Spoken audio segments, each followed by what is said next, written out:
Bonjour, bienvenue dans votre podcast Cage Corner. Avant de commencer ce deuxième épisode, je tiens à vous remercier pour vos retours, vos messages et vos réactions sur le premier épisode du podcast. On va donner la parole aux coachs, aux combattants, mais aussi aux autres acteurs de la scène fight. Aujourd'hui, c'est aujourd'hui, Cage Corner, deuxième épisode.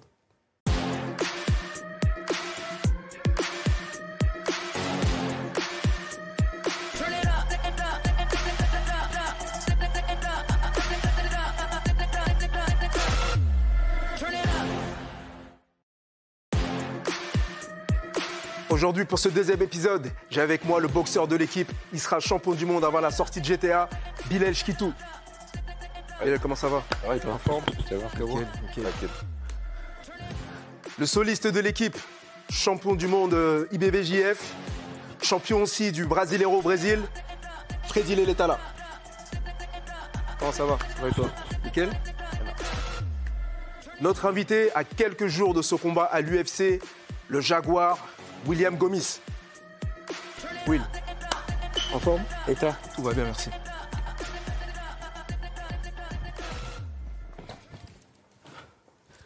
Eh bien, bienvenue, hein, William. Merci.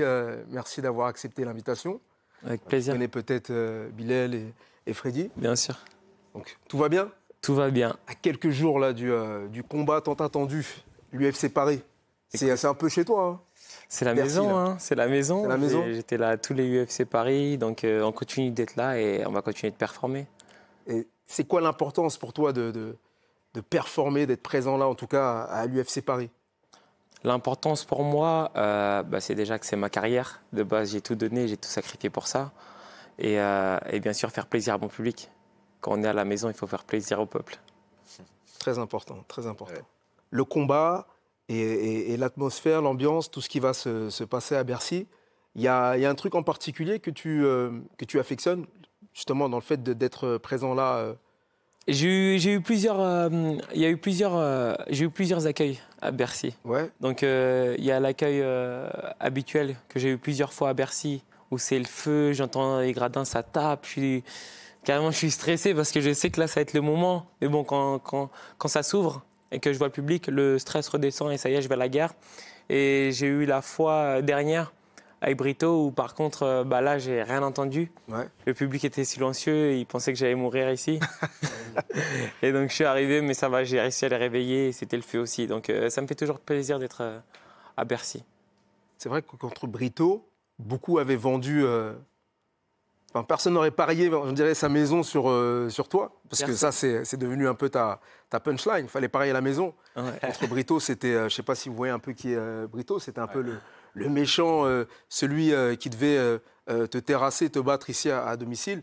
Mais c'est un combat qui était serré, certes, mais dans lequel tu t'es imposé, puis avec la manière, donc c'était C'est un beau combat. Il le prend en triangle, là, c'est ça? Non, c'est c'était pas celui-là, ok. c'était le dernier. Ok. Celui-là aussi, à chaque fois, il nous fait un peu de suspense. Il un aime peu bien peur. mettre un peu de Mais tu vois, suspense dans tout ça. William, j'ai une petite question. Tu vois, quand le public il est comme ça, en train de ne pas parier sur toi, justement, en train de douter de toi, est-ce que ça te motive encore plus pour pouvoir gagner, pour pouvoir tout arracher? Ouais.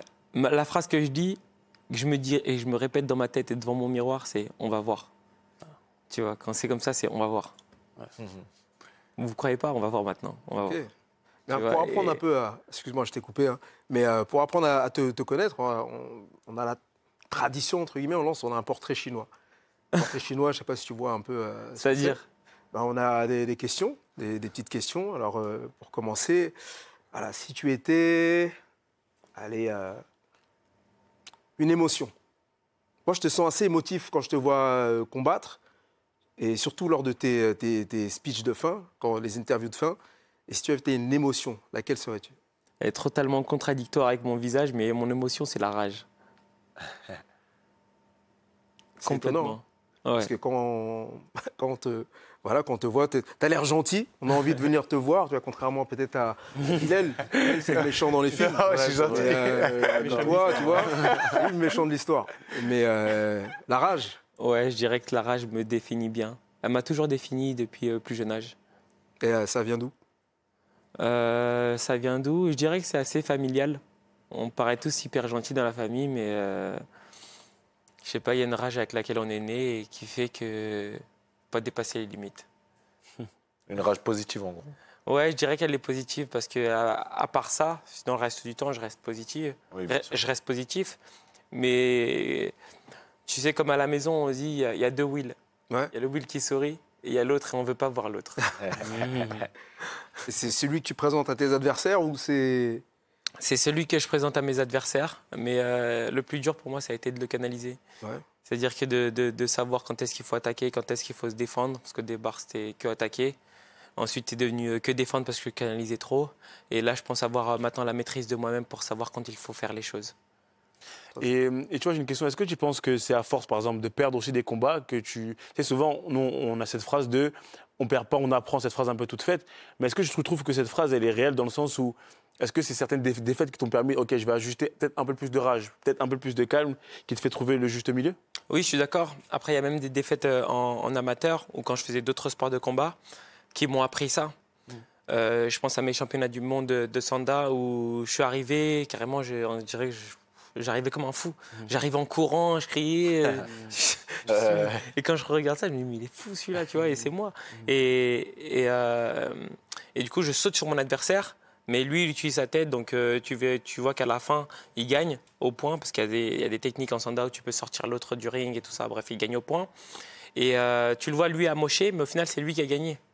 J'avais rien sur mon visage, mais c'est lui qui a gagné, parce qu'il a utilisé sa tête. Et après cette défaite, je me suis dit, mais en fait, c'est pas que de la bagarre. Il faut commencer à réfléchir, à avoir des stratégies.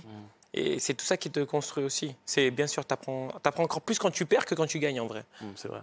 Tu vois, et ce qui est magnifique, c'est d'apprendre à gagner en apprenant. Et ça, c'est encore mieux. C'est de se dire, j'ai gagné, comment j'aurais pu gagner encore plus, Facilement. encore mieux, encore plus facilement. Exactement, je suis d'accord. Et ouais, je suis aussi d'accord avec toi. Ouais. Dans la défaite, t'apprends plus. Okay.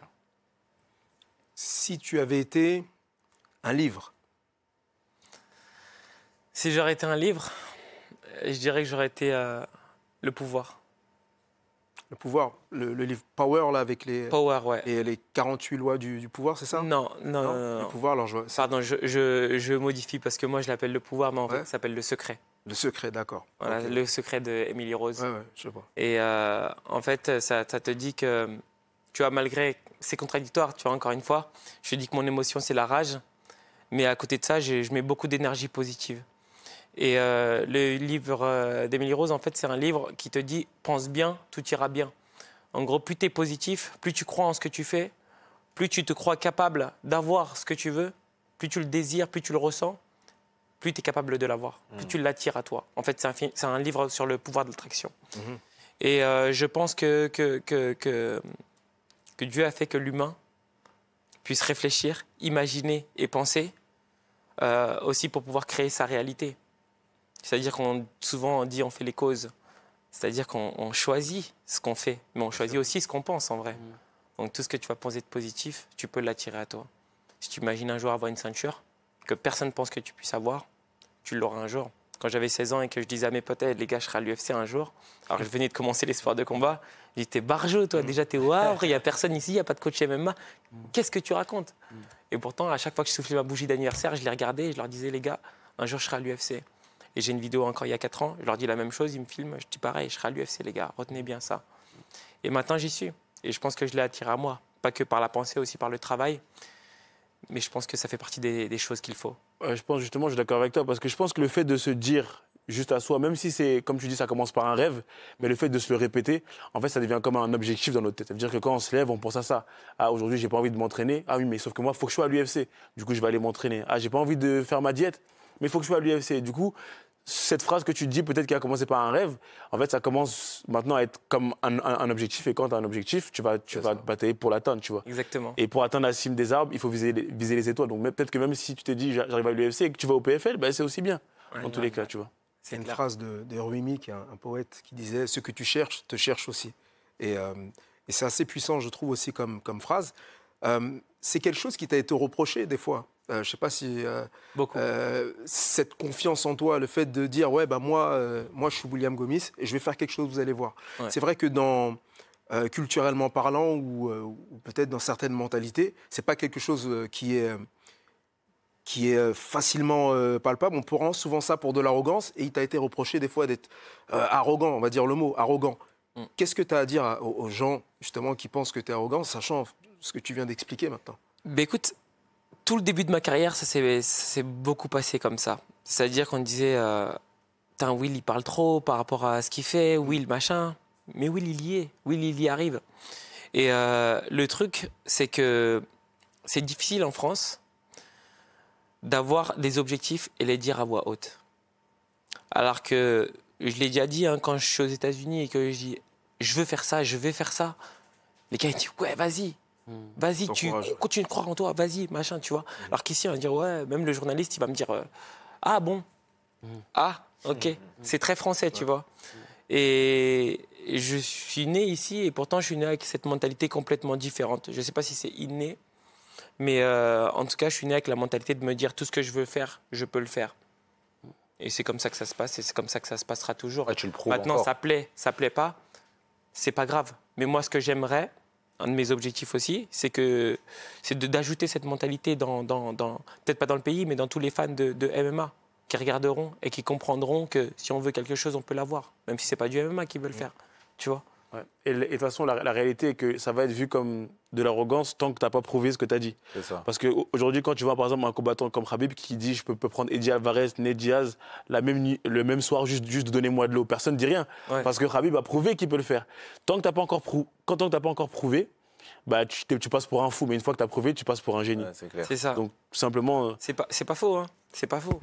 Tu vois, mes potes aujourd'hui, ils disent ah, il a fait ce qu'il a dit. Tu vois. Ou même mes premiers coachs qui ne pensaient pas que je pourrais aller à l'UFC, aujourd'hui disent ah, tu vois, il y est. Donc forcément, ils en sont fiers. Moi, au départ, voilà, j'étais seul à y croire, tu vois. Mais c'est le jeu, c'est comme ça, en vrai. C'est le jeu. Mais ouais, comme tu as dit, il faut prouver, et une fois que tu as prouvé, c'est différent. Ouais. Complètement. Toujours dans l'idée de te connaître un peu mieux, si tu avais été un plat. Un plat? Un plat. Hein, là, on met les pieds dedans. Un plat. Les pieds dans le plat. Je serais un bon mafé. Hein. Ah ouais. Il dit oui, mafé, beurre de cacahuète. Ah, les gars, c'est trop bon. Non, je dis que je serais ça parce que j'aime trop ça. Parce que j'aime trop ça. Là, je pense pas qu'en ce moment, il en mange beaucoup vu qu'il est en train de faire le régime. C'est ça, c'est la diète qui parle. Là.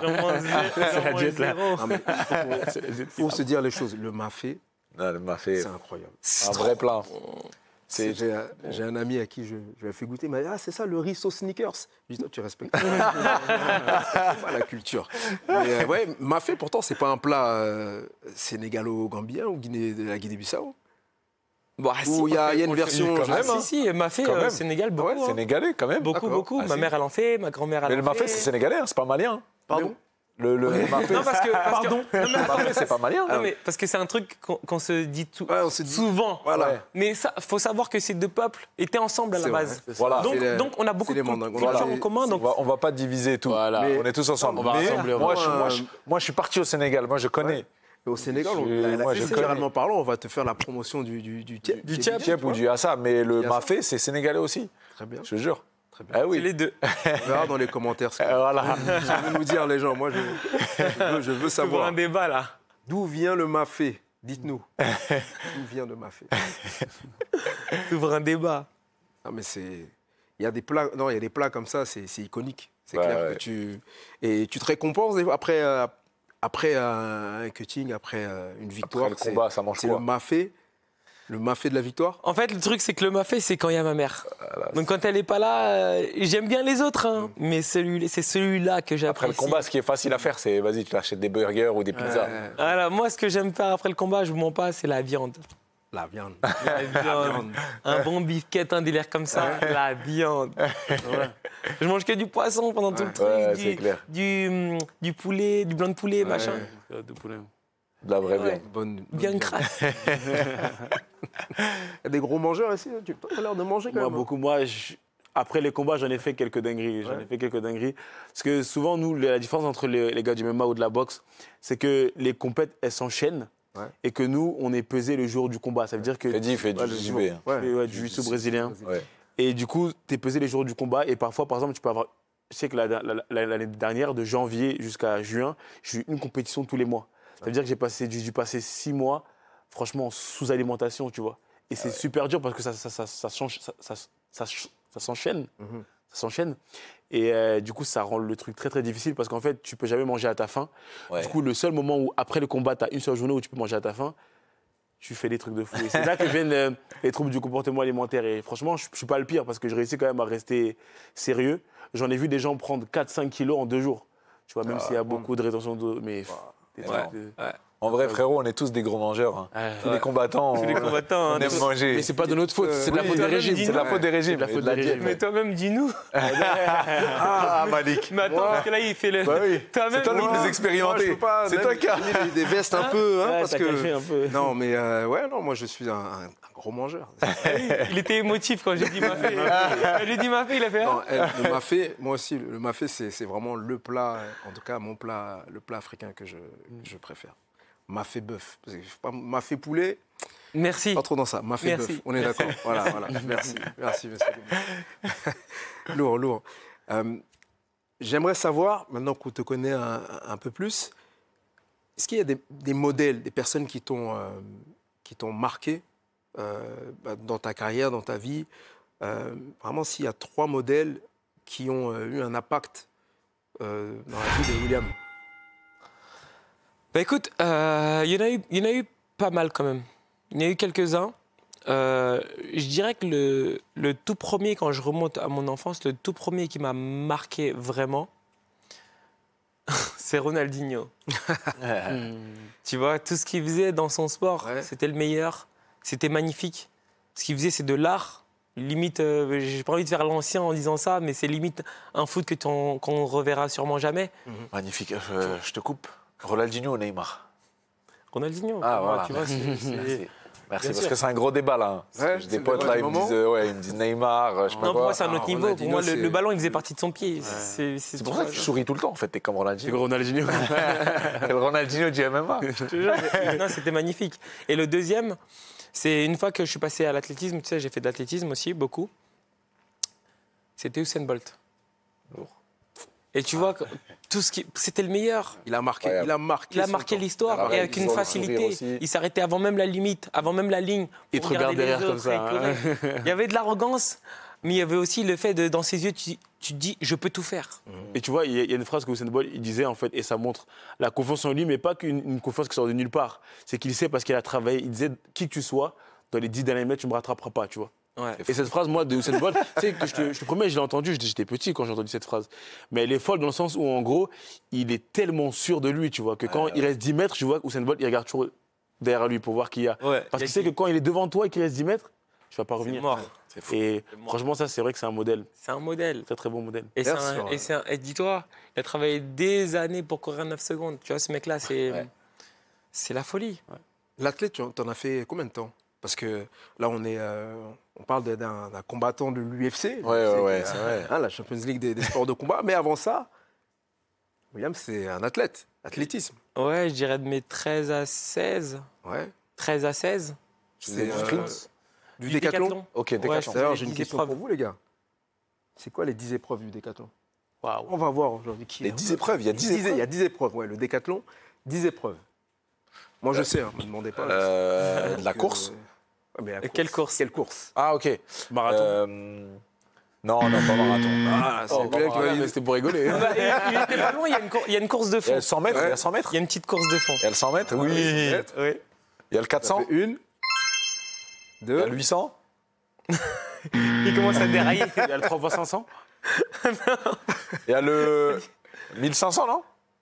Bah oui, mais non, bah non. Bah oui. Bah non, mais C'est sûr, il y a du semi-fond. attends, C'est sûr, il y a du, attends, mais- du mais, semi. mais 1500. 3x500, c'est 1500. Non, Non, mais ça- c'est pas ouais, 3 mais ça fois existe 300. pas. Je Ça existe pas. En fait, quand tu dis 3 crois que tu fois. fais 500, tu t'arrêtes. Et tu Non, sais pas, parce tu que ça reviens, s'appelle comme ça, Tu refais nous. 500. Non, mais mais nous, non, c'est toi- 1500, frérot, direct. Mais nous, quand on était en cours, ils nous disaient 3x500 pour le Non, mais 1500. la vraie qu'est-ce que tu discipline, racontes? c'est 4 fois, Ouais. 4 fois 400.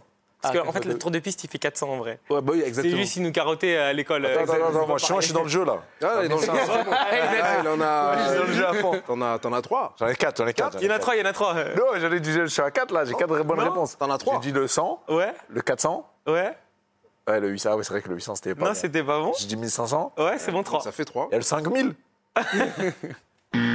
Ah, purée. J'ai pas dit le 200. Oui, Il y a le 200, non notre Il y a juge le 200, il y a d'arbitre, le il est 200. là. Attendez, mais Il y a les gars, 200. là, attendez, déjà les gars, vous dites que des courses. Il y a d'autres Ah, il y a épreuves. d'autres Tir ou pas Après, bah, Il y a eu tir ou pas Tir. il y a du vélo, non Lancer, je dirais. Ouais, il y a des lancers, Il y a des d'objets. lancers. Il y a des Allez. lancers. Javelot Ouais. Ok. Hein Il y a du vélo, non Non, Est-ce qu'il y a du lancer de masse c'est pas le bon mot. Pas le bon mot. C'est pas le bon mot. Lancer de poids Lancer de... Ah. Eh, tu l'as dit. J'ai même pas Ça entendu. fait, ouais. On est À 5. on est à C'est 5. 4 ans. Ah ouais, mais je savais pas tout Il y ça. a, Est-ce qu'il y a de la natation Non. Non. Et il y a du saut Enfin, Il y a des sauts. Saut en hauteur Il y a des sauts, voilà. Saut en longueur aussi C'est bon. Tu faisais ça, toi Ouais. Ah ouais, c'est costaud. Hein. Il y en a d'autres encore. Mais y a du- c'est un sport. C'est le MMA de l'athlétisme. Ah ouais, ok. T'es déjà dedans. C'est-à-dire que T'as oublié un saut. Vas-y, continue. Sans longueur Déjà dit. Il a déjà dit, je crois. Hauteur. Saut en hauteur, longueur. Triple saut. T'es bon. Ah toi. ouais, triple Mais- saut. mais- Saut avec le. Eh, bling, bling. Ça s'appelle comment ça Vas-y, vas-y. Saut à la perche Ah là. Ça, c'est un de mes préférés. Saut à la perche. Ouais. Wow, incroyable. C'est Ah, c'est un de mes T'es préférés. fort dans ça Trop. Tu sais, moi, ça me fait j'aimais peur, ça. trop, J'aimais trop. incroyable. Tu sais, je voyais les vidéos, les mecs qui se prenaient le javelot. le ensemble. javelot dans la Renaud cuisse, Lavinelli. là, j'ai Mais vu même ça, quand ça là. se casse. Renaud Lavinelli, mon gars. Exactement. Il est fort, lui. Exactement. Trop fort, Ah, Renaud trop fort. Lavinelli. Trop fort. Incroyable. On est à On a à oublié, 8, là. on a oublié un lancer, si je me trompe pas. De marteau Putain, t'es bon. On a oublié un lancer. La musique, là. Il est mon truc.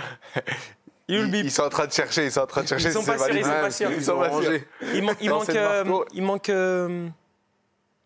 Eh ben, j'ai appris un truc C'est aujourd'hui. bon. Et Il manque une course. le 400 mètres est Ah ouais. Oh, il est bon. Attends, t'es pas loin. 100 mètres, 200 mètres, non 100 mètres ou 200 mètres, Non, c'est 400.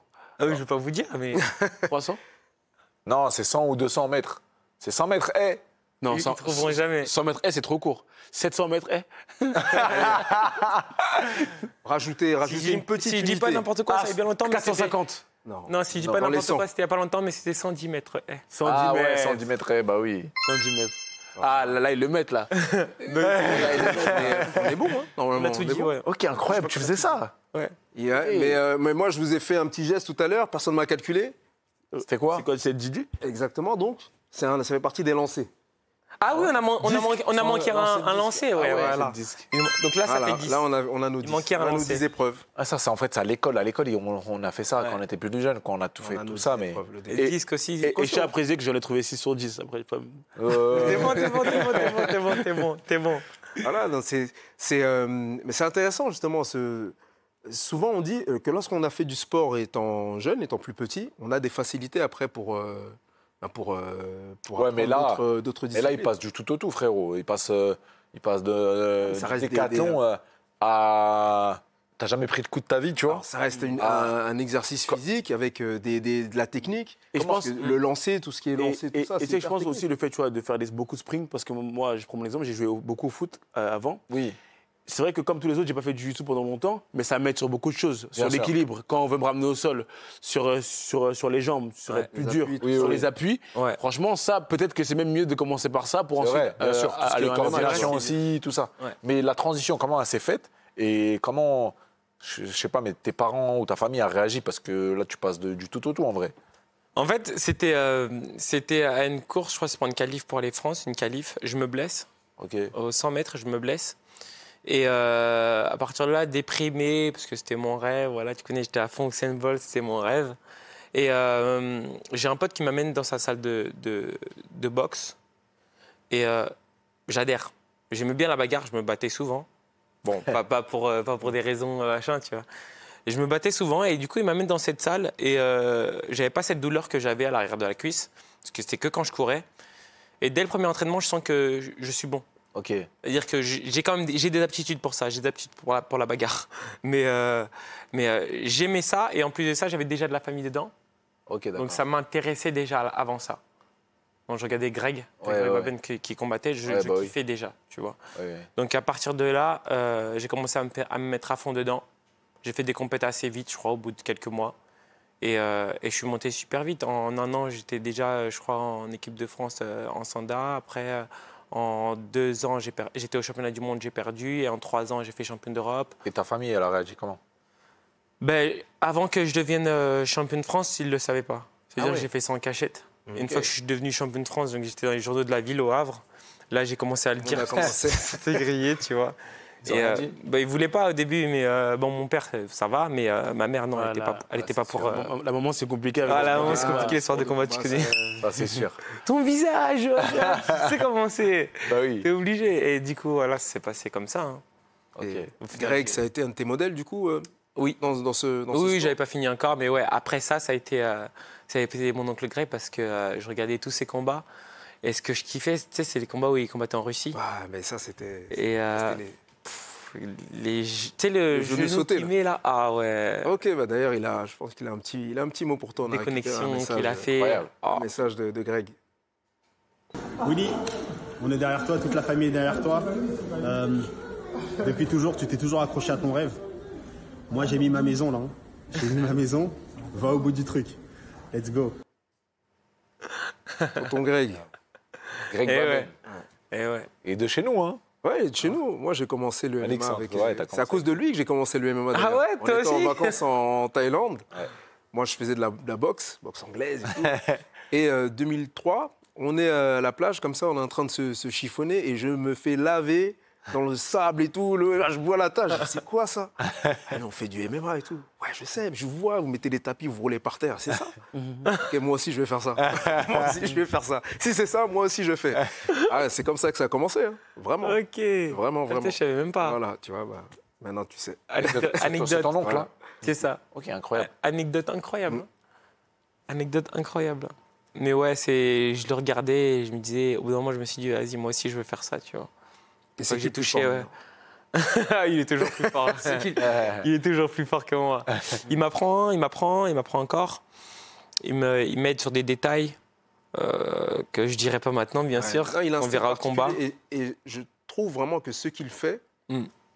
alors il fait ça à la perfection. Et je ne sais pas si tu auras l'occasion de tourner avec lui, de boxer avec lui, il est injouable. Ouais, C'est chiant. ok.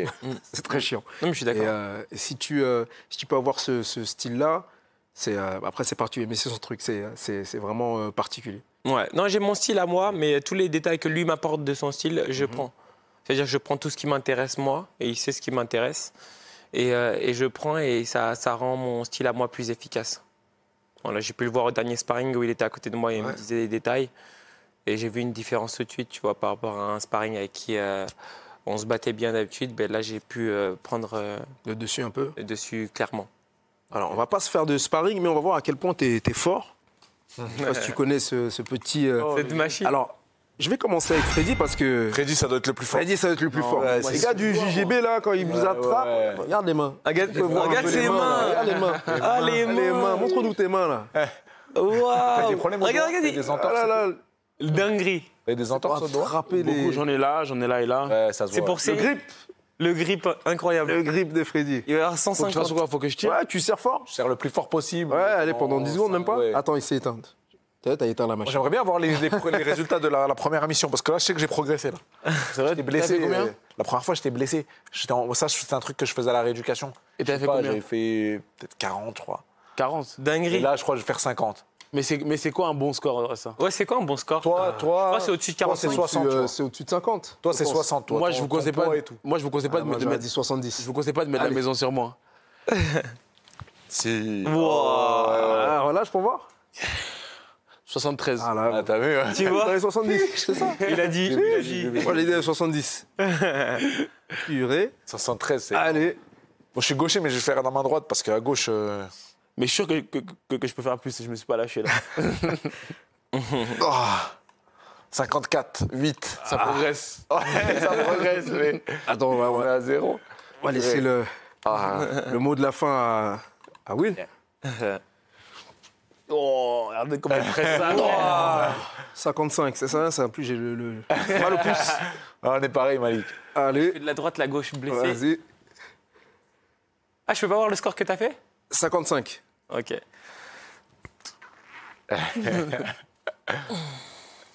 51. Bah, Freddy. Hein. Give me the bear. Ah, on gagne la ceinture. Ah, là, La poigne. La poigne, nous a ouais, c'est parce dépassé que de loin. Il attrape. Oui, il a attrapé, attrapé, là, là, c'est- J'ai cru que j'allais faire 35 ou quoi? Non. On a compris, il faut pas se laisser On attraper. joue plus avec toi, c'est bien. Déjà, il a fait comme ça. Je me suis dit, oh, on est mort. Non, c'est, Ah, le grip. le grip, c'est important. Il paraît même que ça, quand on a un bon grip, Ça voilà, joue, ça bien joue sûr. sur même l'état de santé général. Ok. Donc voilà.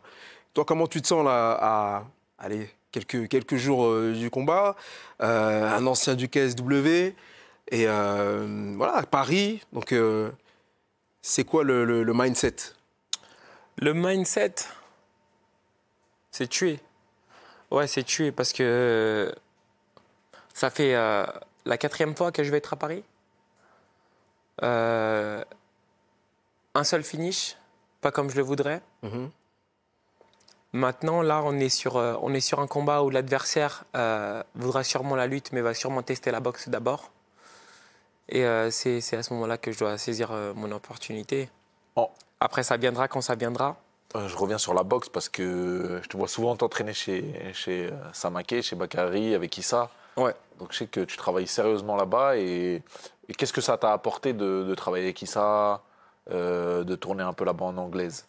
Bah, je trouve que ça a un peu modifié mon style sur le fait d'avancer un peu plus. Tu vois, le fait d'avancer un peu plus, parce qu'à la de base, je suis plus un esquiveur Ouais, et j'attaque que quand il faut. Là, j'avance, mettre la pression sur mon t'acceptes un adversaire. peu plus, ouais. J'accepte pas les coups. C'est Non, pas mon ok, style, ouais. c'est pas dans ma tête, Oui, ça oui. d'accepter les coups. Mais j'avance, la pression. En fait, j'ai plus de pression grâce à ça, plus de débit. Donc c'est sur ça que ça m'aide. Ok. Il y a un truc Vraiment. que tu as dit qui m'a interpellé. Tu as fait 4 fois. Là, ça va être le 4e UFC Paris. Tu as gagné les 3 fois d'avant. Ok. Ouais. Il y a un truc qui m'interpelle. Et encore une fois, ça, j'aime bien relever ce genre de choses parce que c'est des mindsets que j'aime bien. Tu as dit, j'ai fait 3 UFC Paris, un seul finish. Tu vois, beaucoup de gens se diraient, j'ai fait 3 UFC Paris, 3 victoires. Tu vois, et toi, le fait que tu dis, j'ai fait 3 UFC Paris, j'ai gagné, mais j'aspire à mieux. C'est ce genre de... Ça, je trouve que c'est la marque des champions, tu vois. Parce que moi, je regarde beaucoup de champions. Quand je regarde John Jones, quand je regarde McGregor, quand je regarde les champions dans le jiu-jitsu, c'est le même mindset. Ils veulent toujours faire gagner, mais de la meilleure manière possible. C'est-à-dire que toi, tu ne veux pas juste gagner, tu veux dominer. Et ça, je trouve que c'est un bon mindset. Et quand tu l'as dit, ça m'a... Là, sur ce fight-là, tu veux C'est vrai. marcher dessus, quoi. Je veux faire mieux que tout ce que j'ai fait avant. Je veux faire mieux que tout ce que j'ai fait avant. Je pense qu'à chaque combat, on progresse. Donc, si je progresse, la suite logique, là, c'est de commencer à faire des gros dégâts sur mes adversaires. Ce qui est bon pour le public aussi, bien sûr, mais ce qui est encore meilleur pour moi, parce que j'aspire à aller très loin dans cette organisation. Quand je parle de la ceinture, je ne parle pas en l'air. Ce pas des paroles en l'air, donc il faut que je fasse mieux. Il faut que je prouve plus. Il faut que je sois meilleur. C'est quoi les domaines, selon toi, vers lesquels où tu peux encore progresser? Je pense que je peux progresser encore partout parce que, déjà parce que ça fait pas si longtemps que ça que je suis dans le MMA. Par rapport à des amis qui ont commencé le MMA, tu sais, à 12 ans, 13 ans, tu vois. Et que moi, je suis arrivé dans le MMA à 19 ans. Tu vois, c'est très différent quand même. Et même quand je m'entraîne, je vois toujours des axes où je peux progresser. Le jour où je verrai que je peux plus progresser nulle part, là, je commencerai à m'inquiéter, tu vois. Là, je sais que je peux progresser dans tous les domaines. Même on me dit striker, mais même en striking, je peux encore progresser. Je progresse encore en striking actuellement. Mon striking, comme je te dis, maintenant je mets plus de pression. Et puis même des détails que tu peux avoir qu'au bout de plusieurs années, vraiment quand je te dis ça, au bout de 20 ans, tu vois, c'est des détails que je n'aurais pas pu avoir là, sans mon oncle qui me le donne maintenant. Tu vois, maintenant je travaille aussi avec Nicolas Hoth. J'ai de nouveaux détails que lui aussi m'apporte. Ce qui fait que tu sais, je me considère comme une arme. Et pour que je sois une arme de précision, il va falloir beaucoup de réglages. Les réglages se font parfois en beaucoup d'années, mais une fois que ces réglages sont faits, c'est là que je vais pouvoir éteindre et faire ce que j'ai envie de faire. Et Ah, vas-y. j'ai une question. Quelle place prend le sol et les grappling dans tes entraînements de MMA? J'aime beaucoup la lutte. Savoir que j'ai fait un peu de lutte en compétition. Et aujourd'hui, je travaille avec Maxime, qui m'apporte encore plus en lutte. Donc, j'aime beaucoup la lutte. Le truc où je sais que j'ai beaucoup de travail encore à faire, c'est le sol. Tu vois, le sol, j'aime ça, mais on va dire qu'il y a pas mal de positions où je ne suis pas forcément à l'aise, même si tu vois, je sors de beaucoup de situations grâce au mental, au sol. Et je te parle parce que c'est ta discipline. Donc c'est grâce à mon mental que j'arrive à me sortir de ces situations-là. Mais on va dire que le pied-point est plus naturel pour moi que le sol. Le sol. Ouais. Et c'est vrai. Et le problème avec le sol, c'est que pour faire du sol, pour être bon, il faut en faire beaucoup, mais pour en faire beaucoup, il faut aimer ça. Moi, je vois beaucoup d'athlètes qui viennent parfois à la MK Team, qui viennent plus. En ce moment, on a Barbosa qui vient. Il est vraiment déterminé pour le sol. Mais c'est vrai que c'est un truc qu'il faut aimer. Et j'espère un jour que tu pourras aimer. Et quand tu aimeras, tu verras que tu feras ça et tu kifferas le faire, tu vois. Mais le truc, c'est que c'est nécessaire pour les MMA, mais c'est compliqué de faire du sol tous les jours quand tu n'aimes pas le sol, tu vois. C'est ça. D'être sur son dos, ou même pas parfois d'être au-dessus, de savoir comprendre les positions, il faut un peu de passion, Ouais. tu vois. Après, là où ça devient compliqué en MMA, c'est qu'on a beaucoup de disciplines à bosser. C'est que tu vois, je dois aller à l'anglaise, je dois aller à la lutte, Ouais, je dois aller au MMA. Trouver Et le je, dois, temps pour et je dois aller à la préparation physique. Et c'est-à-dire que je ne peux pas me permettre de faire du sol tous les jours. C'est ça, justement. Et c'est ça qui est plus compliqué. Mais j'y vais, j'allais à la MK là pendant un moment. Ensuite, il y a eu ma prépa. Du coup, je devais être à fond sur ce que je devais faire dans ma préparation pour le MMA, pour le combat. Mais directement, quand mon combat passe, je retourne au sol direct. Tu vois, je Je vais à charbonne. la MK, alors je m'entraîne là-bas moi aussi. Non, mais on se verra là-bas, c'est sûr. Cool. Et c'est hyper intéressant aussi comment Mako apprend les choses et comment il fait le sol avec facilité, Très, très sans bien. mettre de force. Cool, c'est- Tu vois, nous, on est dans l'énergie. Ah, bien sûr. dans le MMA, et Bien du sûr. coup, quand je mets l'énergie là-bas, j'essaie de ne pas mettre En fait, d'énergie. souvent, on pense qu'il ne met pas de force, c'est Ouais. qu'il met juste la force là où il faut. Là, il faut. Là où lui, il va juste poser par exemple son grip pour faire quelque chose, sur son visage, ça ne se verra pas. Tu sais, un non-connaisseur ou un non-pratiquant, il va devoir mettre tout son corps, plus son cardio, plus. Ouais. Du coup, c'est ça qui va faire que ça le fatigue beaucoup. Ouais. Mais comme tu l'as dit, quand tu te retrouves dans des situations compliquées où tu sors au mental, tu verras que quand tu seras bon au sol, en fait, tu pourras sortir même une situation que en fait, tu penses qu'elle est compliquée, ça se trouve qu'elle n'est même pas compliquée, tu vois. Ouais. Ça se trouve que ce sera une situation d'avantage ou que toi, tu crois que tu es en désavantage parce que tu n'as pas l'habitude. Tu vois. Tu as parlé de Nicolas Haute, ton nouvel entraîneur. Ouais. J'ai vu que vous avez une vraie team maintenant. Il y a Nassourdine qui s'entraîne avec Nicolas Haute. Il y a aussi Benoît Saint-Denis. Ouais. Vous êtes du même poids et vous préparez la même date ensemble. Est-ce que tu tournes avec Benoît? Est-ce que tu t'es amené à travailler avec lui? Je pense que oui, mais est-ce non. que ça t'a apporté? Ah non, pas du tout. Non, parce qu'on Ok. n'est pas du même poids. C'est un Ah, d'accord. 70, moi je suis un 66. Mais il y a une grosse différence ou... Non, il n'y a pas une grosse différence. Après, comme il a ses sparring spécifiques, D'accord. et moi j'ai les miens, Ok. c'est pas amené à pas. travailler ensemble. Tu sais, quand tu prépares un combat, tu n'as pas besoin forcément de combattre un gars qui va combattre en même temps que toi. Parce que toi, tu dois être dans le truc où tu vas moins faire attention à ne pas blesser ton adversaire. Ouais. Alors que lui va pouvoir faire plus attention parce qu'il ne combat pas bientôt. D'accord. Alors que toi, tu es déjà un peu dans ton combat, en fait, tu vois. Ok, d'accord. Du coup, il vaut mieux pas mélanger à ces moments-là.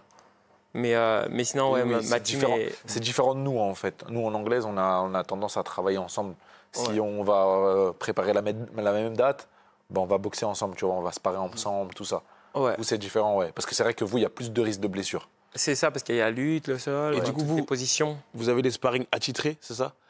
C'est-à-dire Euh, 3-4 gars avec qui vous entraînez tout le temps à l'approche des combats? Exactement. Ok. Ah, et puis ça Exactement. va dépendre aussi de la morphologie du Ouais, de la type Exactement. d'adversaire. C'est Type c'est très d'adversaire. important de trouver un peu des sosies de l'adversaire. Mm. Qu'est-ce que ça t'apporte, justement, ou ça t'a apporté, puisque tu as quitté le Factory, de rejoindre une écurie comme celle de Nicolas Haute, avec tous les champions qui ont été évoqués, que ce soit Baki, Benoît Saint-Denis, Nassourdine. Qu'est-ce que ça va t'apporter de plus, selon toi? Et comment est-ce qu'on trouve un peu, comment, entre guillemets, faire sa place parmi cet univers de champions? Alors, je vais reprendre le truc au tout début. Tu vois, tout à l'heure, j'ai parlé de l'attraction. Mhm. Tu vois, d'attirer les choses à soi, avec sa confiance, avec ses pensées. Donc, je suis parti en Thaïlande. J'avais plus d'équipe. J'arrive en Thaïlande et dans le camp où je suis, il y a Nicolas Haute. Là, il n'y a pas si longtemps, comme par hasard, alors que je me demandais qui allait être dans mon coin. Tu vois.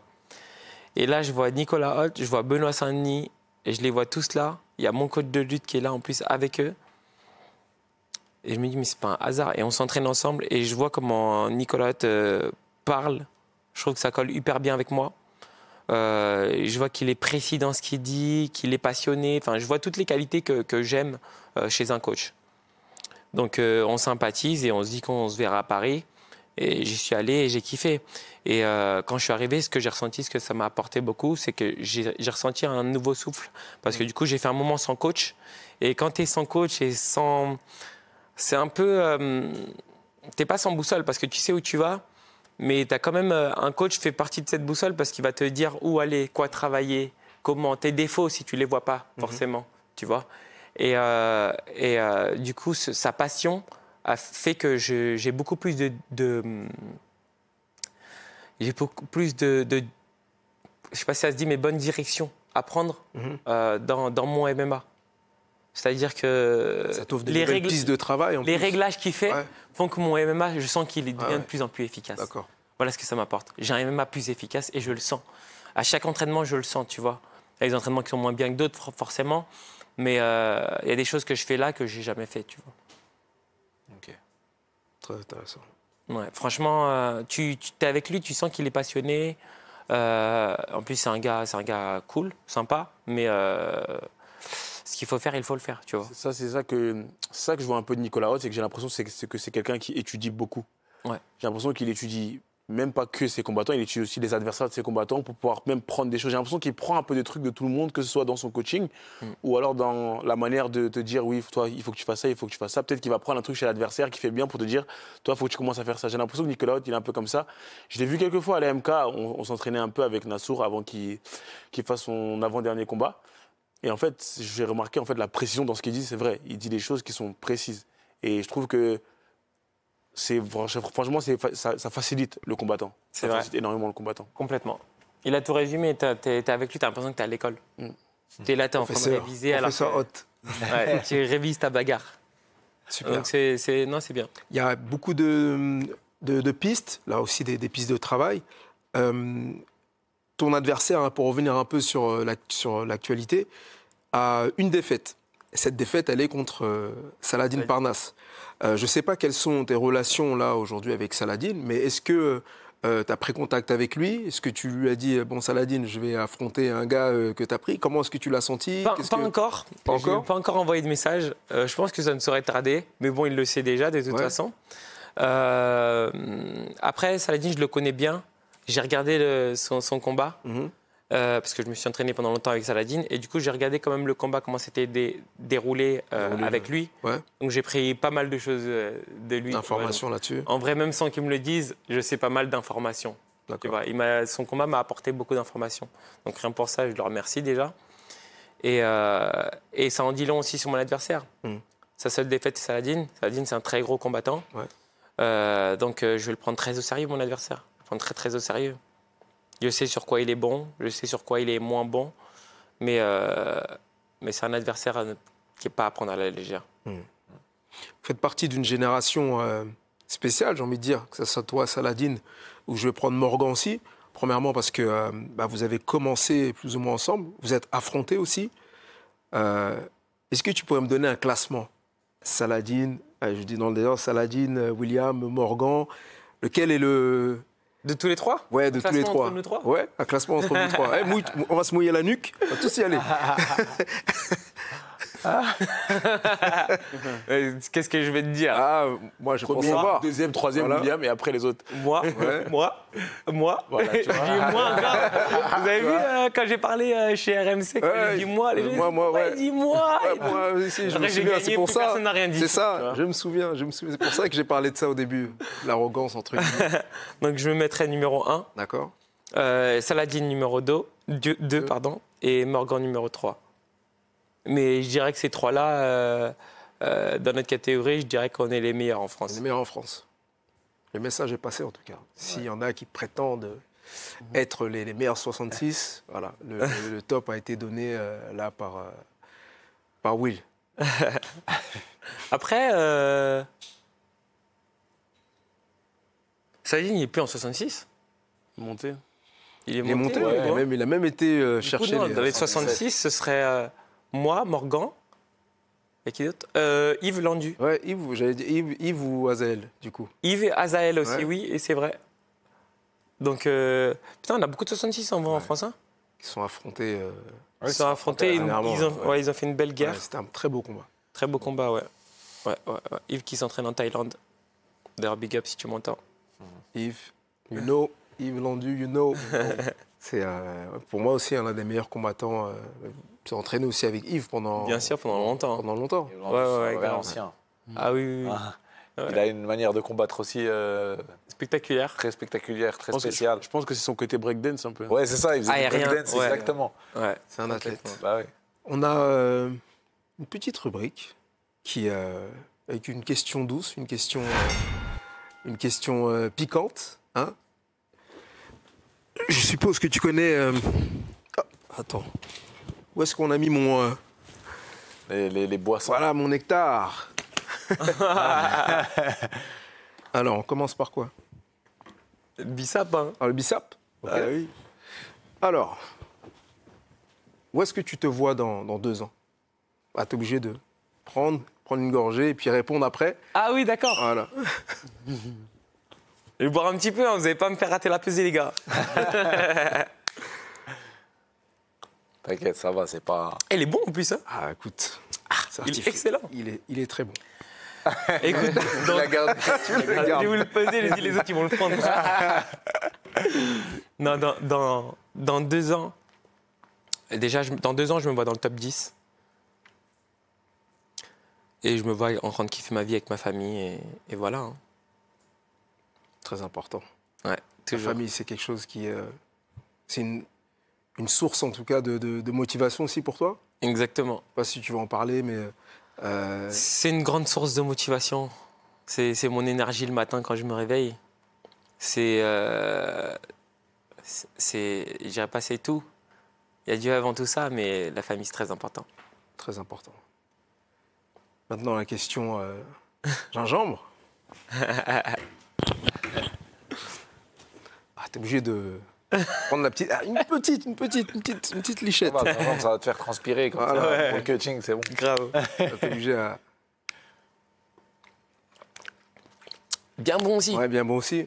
Ouais. Alors, on prend du recul là-dessus, on rigole, mais le Brésil, est-ce que c'est un pays dans lequel tu retournerais? Je voulais parler, bien sûr, de cet épisode-là où Cutting. beaucoup de gens ont eu peur pour toi. Je pense que ta famille aussi.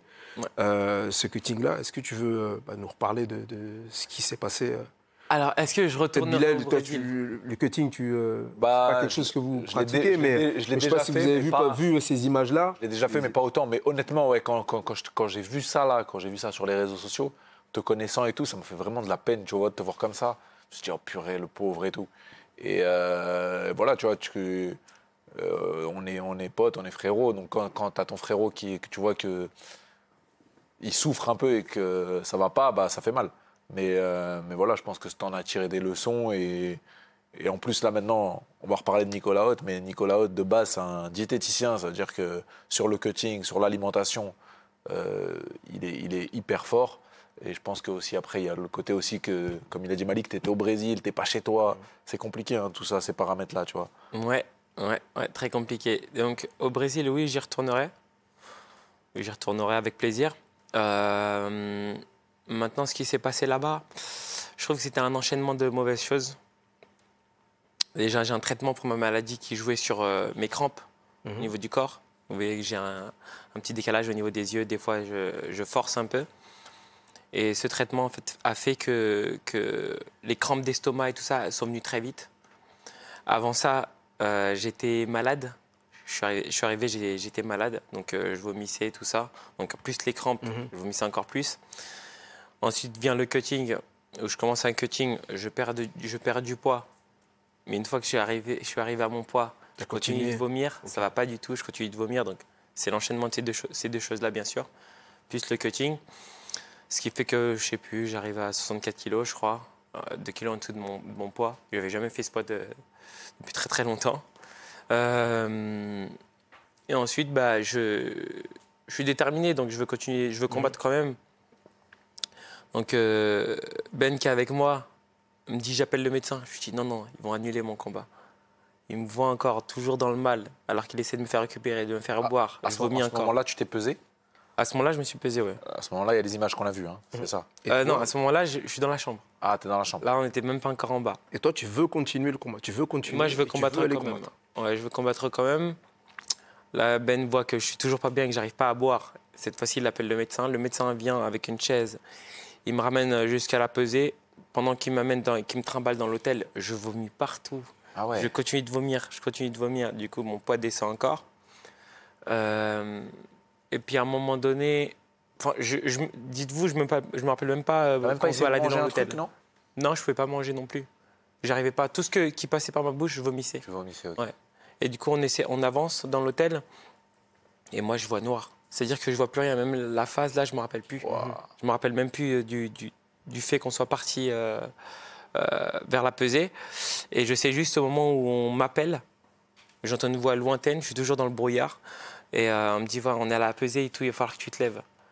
Et là, je sens un voile noir. Je me dis, je pars. Je suis en train de partir. Et une pensée comme ça, lointaine, qui me vient, c'est ma famille. C'est ma famille. Je dois rester fort. Et là, je me mets debout. À la seconde, je me mets debout. J'avance. Bon, vous avez bien vu comment j'avançais. Ouais. J'avance un pied après l'autre. Et là, on arrive devant les marches. J'ai cru que c'était une montagne. J'arrive devant les marches et personne n'a le droit de m'accompagner parce qu'à la première pesée comme ça, officielle, tu ne peux pas être accompagné. Tu dois monter tout seul. Donc, je monte tout seul. Donc, on me voit encore. Je suis dans le mental où je me dis, je vais le faire ce combat. Je monte sur la balance, le poids est bon. Je redescends. Il y a la dame qui me dit, il faut remonter sur la balance pour la photo. Je lui dis, c'est mort.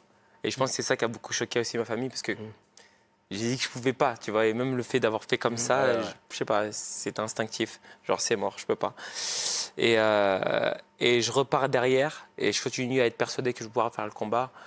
Et là, il m'amène dans le van derrière avec les SAMU et tout pour qu'ils puissent me remettre de l'eau. Ouais. Sauf que mes veines, elles sont devenues tellement petites qu'ils ne peuvent pas. Donc, ils m'amènent à l'hôpital. Ils ont mis en moins peut-être 3 heures D'accord. à trouver comment me mettre de l'eau. Donc, finalement, il y a un gars qui est arrivé de nulle part. Il venait de commencer et lui, il a réussi. Paix sur lui, d'ailleurs. Et il arrive à me perfuser, tout ça. Et je suis sur mon lit d'hôpital et tout. Et je continue à dire, ah ben non, t'annules pas le combat. L'UFC, OK, on va combattre et tout. Je serai là demain, il n'y a pas de problème. Et là, il y a ma mère qui appelle et qui dit, écoute, tu ne combattras pas. Madame aussi qui appelle, qui dit, tu ne combattras pas non plus, c'est mort. Et je me dis, bon, si c'est eux qui parlent, c'est ma mère qui parle, je ne vais pas prendre ce risque-là. Parce que là, je pense qu'à moi, alors qu'il y a du monde derrière. On t'a vu dans la cage, en tant que guerrier, ne pas vouloir lâcher, même quand tu es pris dans une soumission, quand tu es en difficulté. L'état d'esprit du combattant, ça ne peut pas être parfois joué en sa défaveur. Là, tu es clairement prêt à risquer ta vie parce que tu as ce mindset-là de combattant. Est-ce que tu ne penses pas que c'est aller trop... Des fois, en tant que combattant, on va trop loin dans cet esprit de on est des guerriers, on est des warriors, on veut le faire. Est-ce qu'il y a, avec le recul, tu ne te dis pas ok, j'ai bien fait de ne pas combattre ce jour-là? Dans l'état dans lequel j'étais, maintenant que je suis lucide, j'ai bien fait de ne pas combattre, tu vois. Maintenant, je trouve que cet état-là de guerrier où on se dit on va à la guerre. On va à la guerre, peu importe ce qui se passera. Même avec un bras en moins, on va y aller. Je pense que c'est une bonne chose quand on est dans la cage, ou sur un ring, ou sur un tatami. Je pense que c'est une bonne chose. Maintenant, je pense qu'il faut savoir être... non, c'est même pas. C'est une bonne chose. Il faut avoir l'entourage pour te stabiliser, te régler, te stopper quand tu vas trop loin. Je pense que c'est l'entourage qui est important dans ça. Parce qu'ils ont du recul. Ils ont plus de recul que nous. Exactement. Ouais, nous, on voit moins les choses, on est pris dedans, donc eux... On est dedans. Nous, ce qu'on veut, c'est gagner. Donc voilà, eux, ils peuvent voir quand il y a un truc qui ne va pas et qu'on veut y aller quand même, alors que c'est pas normal. Mais je pense que c'est une bonne chose d'avoir cette mentalité. Après, je pense que tout combattant a ses traumatismes et c'est ce qui fait nos différences. Il y en a qui n'en ont pas forcément, donc ils n'auront pas cet état d'esprit où ils pourront aller jusqu'au bout. Il y en a qui l'ont. Mais c'est aussi parfois se faire du mal d'avoir cet état d'esprit où tu veux montrer à l'enfant que tu étais ce que tu es capable de faire. Donc il y a du bon, il y a du mauvais. C'est ça, c'est ton why, pour ceux qui sont un peu anglophones. Ton pourquoi quand tu combats, que tu es dans des moments difficiles, ça arrive dans le ring, ça arrive aussi sur le tapis. Tu penses à ça justement quand tu es à ça de lâcher, tu repenses à tout ça, toutes ces choses que tu as fait. Ça peut être les sacrifices, ça peut être l'entraînement, ça peut être la famille. Chacun a son why, son pourquoi. C'est à ça vraiment que tu t'accroches quand c'est difficile. Exactement. Exactement. Et je pense à ma vie entière et je me dis que je mérite de gagner. Je me dis que je mérite de gagner. Et pour les miens, je vais le faire. C'est tout ce que je me dis. Pour les On y tiens, va. pour le peuple, pour les Mandjaks. Exactement. Il y a une grosse communauté Mandjak, hein, c'est même dans les sports de combat, que ce soit dans la boxe, JJB peut-être un peu moins, mais ou dans le MMA. Ce retour aux sources, tu peux nous parler un peu de tes origines? Ma famille est Mandjak, donc un peuple de Guinée-Bissau, mais aussi beaucoup au Sénégal, au Portugal, en France, Au Havre. au Havre. Je ne sais pas pourquoi tout le monde est au Havre ou à Mantes. Ou à Évreux. Ou à Mantes ou à Évreux. Ouais, on est beaucoup, donc les Mendy, les Gomis, les Da Silva, Pereira, enfin on est énormément. Je pense qu'on est un peuple, on est quand même connu pour être un peuple souriant et aussi guerrier. En général, quand tu es Mandjak, tu sais, ce que me disent les Sénégalais, c'est que au bled, quand tu as un problème avec un Mandjak, Faut pas se battre avec lui. faut pas se battre avec lui. Ça, c'est vrai. Parce qu'il s'arrête jamais. Ouais. Ça, c'est- Parce qu'il s'arrête jamais. Et je pense que c'est un truc qu'on a en nous, je sais pas pourquoi, je sais pas pour quelle raison. En tout cas, moi ma propre raison à moi, je l'ai. Après, les autres, je sais pas, mais c'est une communauté, en tout cas, chaleureuse, une famille que j'aime. Et voilà, j'aime me battre pour eux. Tu as l'occasion d'aller, de retourner un peu Non, Bissau non, là, c'est prévu. Normalement, j'irai normalement après le combat. après le combat.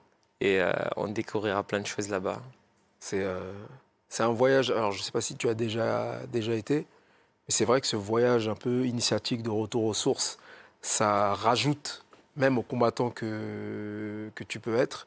Et vraiment, j'encourage chacun qui en a la possibilité de retourner un peu se ressourcer au pays, comme on dit.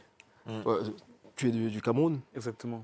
et un peuple aussi de combattants. On ne va pas citer tous les combattants camerounais. Je ne sais pas si le JGB, d'ailleurs, c'est une discipline qui est assez... Non, pas beaucoup. Le pas jiu-jitsu, beaucoup. c'est une discipline qui est en train de se répandre partout, mais elle est en train de venir par les États-Unis, par le Brésil jusqu'en France, en train de se répandre un peu. Et là, j'ai vu que ça commence un peu aussi au Congo, un tout petit peu aussi au Cameroun. Surtout que maintenant, on a Francis avec le MMA qui a fait de grandes choses. Du coup, je pense que même il a fait des petits projets là-bas avec tous ces... Ah, il a une académie, ouais. Il a Ouais. une académie. avec tous ces sports-là. Donc, c'est en train de se répandre un petit peu et j'espère justement être le prochain qui va mettre la lumière encore une fois sur le pays pour qu'on domine ce sport encore une fois. Mais c'est dingue quand même. Hein. Ça fait que 4 ans. Que 4 ans. Mais c'est que souvent, quand on parle de ça, on parle du temps. Mais en vrai, je pense que les années, il ne faut pas compter les années, il faut passer les heures passées. Si on compte les heures que je passe à m'entraîner ou à regarder du jiu-jitsu, Ça fait 10 ans. peut-être que ça fait 10 ans. Rattraper le Ah, temps. vraiment hein. Ouais, c'est vrai. Honnêtement, parce que je sais que je fais vraiment que ça. Je veux dire que Netflix, je connais pas les sorties, je connais plus depuis, je ne fais uniquement que ça. Tu vois, ça m'a fait rire quand j'ai recommencé un peu à venir sur les plateaux quand je suis allé Ouais. ici. J'ai dû me refaire une garde-robe parce que tellement je sortais pas, j'avais plus d'habits, mes habits dataient de 2-3 ans, tu vois. C'est que je sortais de chez moi que pour aller au sport.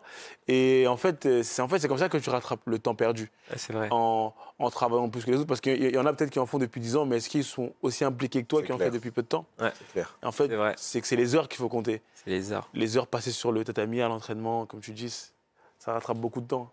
Ouais. C'est marrant que tu dises ça comme ça. J'ai un pote, un de mes meilleurs potes qui me dit tout le temps c'est les heures que tu passes. C'est les heures qui Bah oui. comptent. Ah oui. Bien Tout sûr. le temps ça, il dit tout le temps ça. Et c'est vrai. C'est comme tu parlais de Ronaldinho. Ouais. Tu penses que dans une journée, combien de temps il était avec un ballon dans ses pieds? Ça va. De vivre avec. Tu vois ce que je veux dire? Tu vois, par exemple, toi, le niveau que tu as en boxe, combien de temps tu passes en train de faire les shadowboxing devant ton miroir? Bien sûr. En fait, Ah, c'est sûr. pour des gens, c'est anodin, Ouais. mais tu passes ton temps à faire ça, en fait. Ouais, Ouais. ouais. Et finalement, Ouais. tu rattrapes énormément de temps. C'est vrai. C'est réel. On a beaucoup parlé, on s'est dit beaucoup de choses. On va se donner un temps de repos, qu'on appelle la minute de repos. Est-ce que tu es prêt? Ouais. Les questions, il va falloir répondre vite. Ah, on m'a dit qu'on Jab, a dit temps de tu vois. repos. Hein, c'est ça. Alors, est-ce qu'on est prêt du côté de William? Toujours. Alors, on y va. KO ou soumission? KO. Pizza ou Tieb? Tiep. Booba ou Damso? Booba. Power ou Snowfall? Snowfall. Ah. Francis ou John Jones? Francis Ngannou, bien sûr. Francis. PSG ou OM? PSG. Topuria ou Volkanovski? Tout pour rien. Ah. TikTok ou Insta? Insta. Ok. Rapide, vif. Ah, il a été Pourquoi- bon, hein, pourquoi- il a validé les trucs. Ouais, pourquoi même finir sur TikTok ou Insta? Parce que j'ai le souvenir de vidéos de William, qui était un Instagrammeur avant. Je ne sais pas si tu te souviens. Tu t'en rappelles? Alors, tu as de la chance parce qu'on n'a pas retrouvé des vidéos de tout ça. Vous n'avez Mais rien c'est- retrouvé, j'ai tout bouclé, T'as tout les gars. enlevé. Non, parce qu'il y avait des vidéos. C'était drôle, hein. Franchement, je trouvais ça drôle. Et ces moments-là, Insta, alors c'est des trucs que tu as voulu mettre derrière, je suppose, pour pas mal de raisons. Mais ton rapport aux réseaux sociaux, c'est comment? C'est toi qui es sur tes propres réseaux? T'as un community manager? C'est moi, en général, c'est moi. Ouais. Mais avant, j'étais très réseaux sociaux. Ouais. J'aimais ça. J'aimais beaucoup ça. Et ensuite, j'ai décidé de m'en écarter quand je me suis encore plus concentré sur ma carrière. C'est-à-dire que c'est beaucoup de temps aussi, les réseaux sociaux. C'est ça. Tu vois, sur YouTube même, c'est comme ça que j'avais eu plus de 80 000 abonnés. Et les gens me disaient, mais pourquoi il a autant d'abonnés? Parce que maintenant, quand je mets une vidéo, c'est plus pareil. Il n'y a plus autant de hype que quand j'y étais complètement.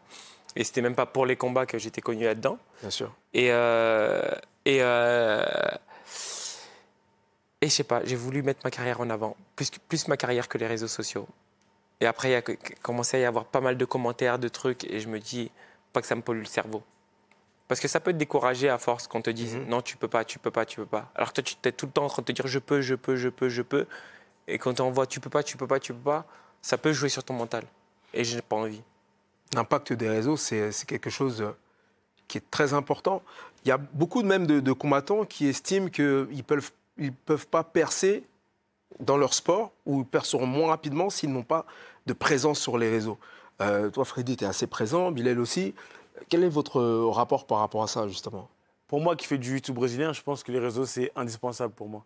Si je ne m'étais pas fait autant connaître avec mon sport, je pense qu'il y a beaucoup d'opportunités que je n'aurais pas eues aujourd'hui.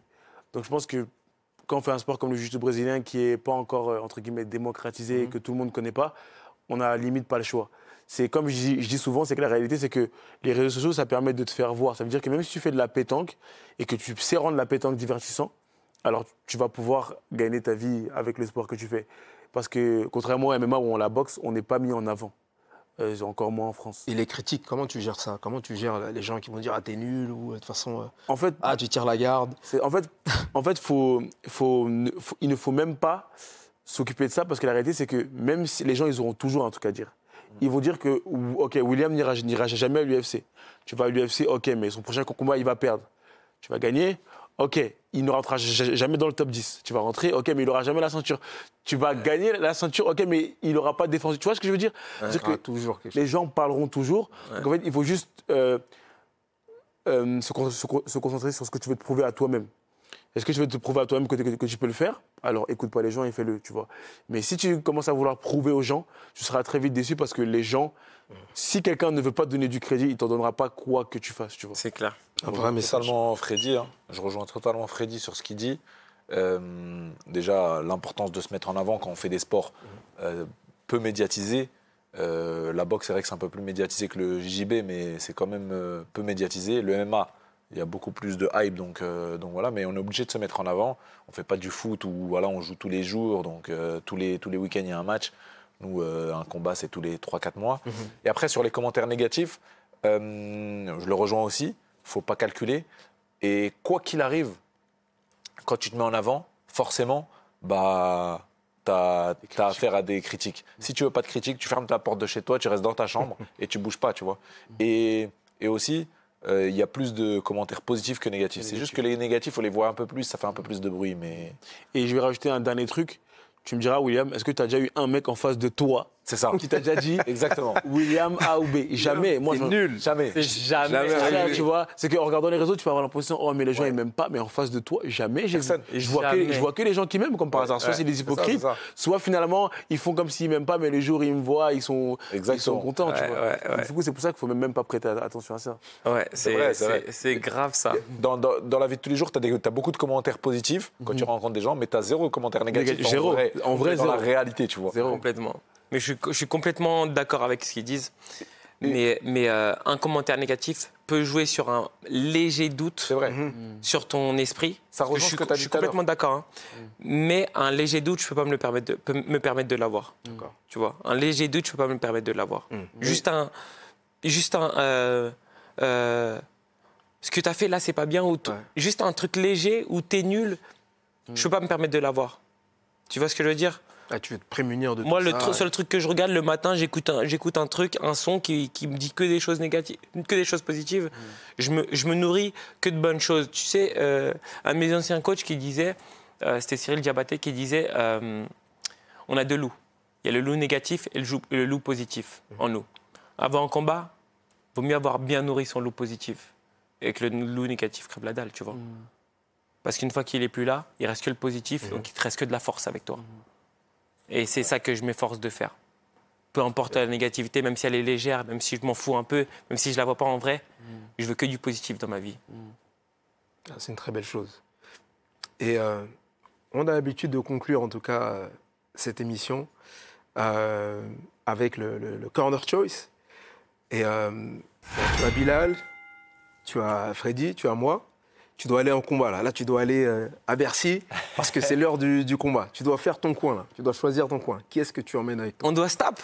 Non. On doit aller tu vas combattre. Ah, moi, je vais combattre? Tu vas combattre. Et là, tu as le choix pour emmener des coachs avec toi. Tu as 2 coachs à prendre avec toi. Ah, j'en ai 2, je dois en laisser un? Oui, tu dois en laisser un sur le carreau. Tu vas briser des amitiés aujourd'hui, mais voilà. Non. Et c'est pour le combat. Faut être pro. Mais déjà, je te prends toi, je suis obligé déjà. MMA, donc là, tu vas me dire, t'es coach en plus de ça. Ouais. Donc je sais que tu vas pouvoir me rapporter des détails sur mon adversaire et sur la typologie du combat. Et ensuite, j'ai un choix à en faire entre le sol et la boxe. Ouais. Tu vois? T'as dit que t'as besoin de sol, alors donc ça ne dérange pas. J'ai besoin de sol, mais le sol, c'est à la salle qui se travaille. C'est-à-dire qu'il pourra me donner quelques petits détails pour sortir, grâce à mon mental, à des petits trucs. Mais si je vais aller chercher un KO, je suis obligé de te prendre de toi, tu vois. Si derrière, toi, tu vas me dire, ouais, mais t'as vu les mains, t'as vu les mains. Et lui, il faudra que je le prenne après l'entraînement, histoire qu'il me torde un peu dans tous les sens et que je puisse travailler mon sol, tu vois. Donc 1, 2, et puis nous, on se voit après. Écoute, avec plaisir, on sera dans ton coin. En tout cas, on sera là à l'UFC Paris. On sera là pour te soutenir, te supporter. Merci en tout cas d'être venu et d'avoir partagé ce moment avec nous, d'être rentré dans la cage avec nous aujourd'hui. Et on te souhaite le meilleur pour la suite. Merci beaucoup. Merci les gars. Merci Will.